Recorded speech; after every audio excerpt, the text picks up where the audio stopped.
Sinong umaahon, tayo ba o sila?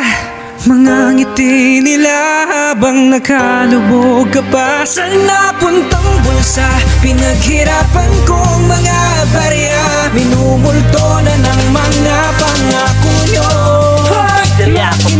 Araw-araw sa daan, kaming mga gatasan para merong maihain sa aming hapagkainan. Mainit at naulan, minsan lubog sa baha, nakasilong sa isang sulok na parang mga daga. Di kami makawala sa kulungan ng kahirapan dahil sa mga buayang gahaman sa kayamanan na walang mga hiya, sobrang kapal lang ng mukha. Kung kayo lubog sa pera, kami lubog sa baha. Mga politikong buayang halimaw sa pagnanakaw na di mo kayang pigilan, para bang normal na lang sa kanila. Tangina, pare mapapamura ka. Yung para sa nasa bayan, bayaran na lang sila. May pag-asa pa nga ba? Yan ang di ko masagot. Kung pagdating sa korupsyon, wala pang napapanagot. Parang planchado na damit, tila ba walang gusot.